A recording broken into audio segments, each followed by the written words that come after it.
Good day, YouTube. You probably remember me from doing a video about a year ago on the POW MR 10,000 watt inverter solar system. I wanted to make this video because I come to realize that some things about the China inverters that are pretty pertinent to this whole solar thing. I have replaced that POW MR 10,000 watt inverter and one after that since then. Both were made in China. The first one was the POW MR 10,000 watt, and the other one was ZL Power 12K 12,000 watt inverter. Both of them failed. Both of them failed. After doing some research online, I've discovered that 20% of the inverters coming into the United States from China fail. That's the plain and simple numbers. We got reimbursed for both the purchase prices of both the inverters, and so I wanted to explain to you why this would be happening. The China inverters are way overrated for the power,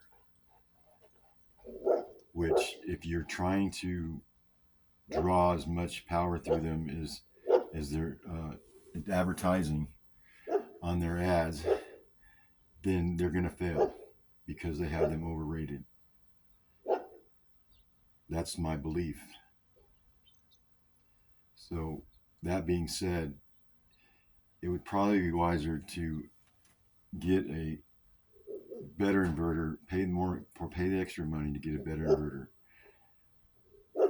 We've installed this Outback with the Outback charge controllers and have no problems. This system, less the panels and the wiring, was for $4,700. This inverter is about $3,000. This is an 8,000 watt inverter. These charge controllers right here are about $500 or $600 a piece, and this right here is the thing that how you operate the inverter. The inverter will run without this control panel, but you need it to change any parameters in there. So you just got to figure on buying it because you're going to need it to go in there and change any parameters or do any data logging or anything like that. This particular inverter is the Outback. It's the Radian series Outback 8,000 watt inverter. This is the Outback Power, the 150 charge controllers. They can accept 80 amps a piece. The peak on this inverter is 8,000 watts. Now, those other China inverters, if they can produce 10,000 and 12,000 watts, do you think this company would do the same thing? They know that they can't. It's not practical to have that big of an inverter. That's why they stop at 8,500. And Outback is not the only one that does that. Context inverters are the same way, and they're made here in the U.S. as well.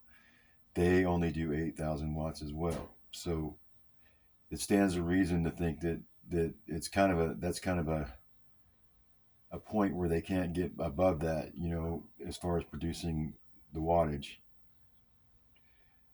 That's just that's my opinion, but I mean I'm pretty sure it's accurate. Anyways, this is my system here. If you guys remember, I got 20 solar panels, and I'm using 18 of them. This particular inverter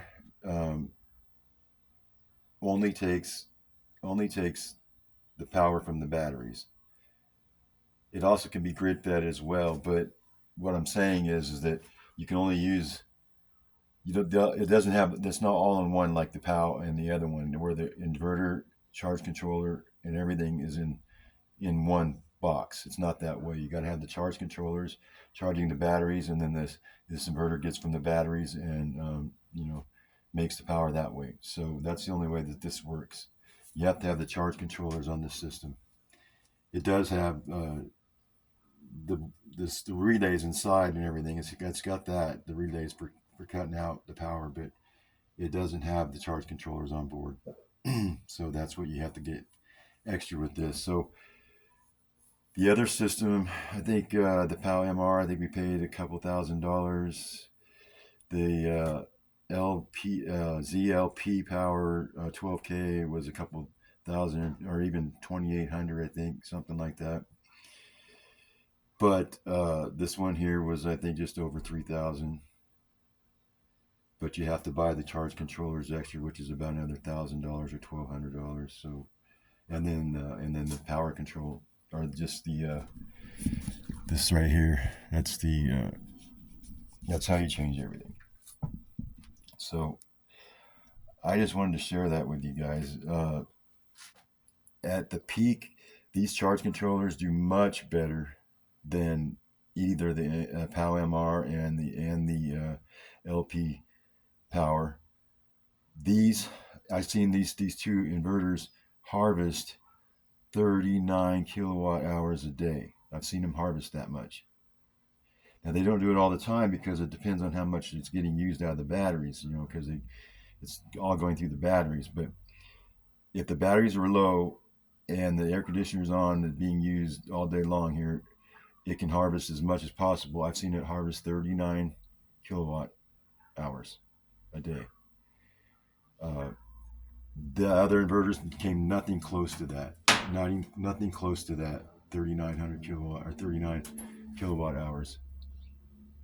So they're much more efficient than the other system, having these separate charge controllers. Now these say Outback on them, but these are the same ones. They're rebranded. These are the same ones that Midnight Solar has. That Midnight Solar puts out, and I believe they're just made by a different manufacturer, but they're rebranded by each company. As you can see, it has Outback power on it, Flex Max. I believe that they rebrand them, and put their own stuff on them. So, but they are most efficient. As you can see, they have all the data on them. See if you can see this. Right now, it's early in the morning right now, so they're like, here's the amperage right there. They're doing 7.5 amps in at 106 volts. Now, this is the thing with these inverters, is they only take 150 watts or 150 volts. So I had to reconfigure the system for the panels to be in a series of 3. So I have 6 sets of 3 panels, and that's in 2 strings. So the 3 panels on a set is about 135 volts. So you can't exceed the 150 on a nominal voltage. You can't exceed 150. So then you have all the amps added up in each one of those series. It's right there. So it comes out to be, the panels are 9 amps, 135 or 38 volt panels. It's 70 amps a string.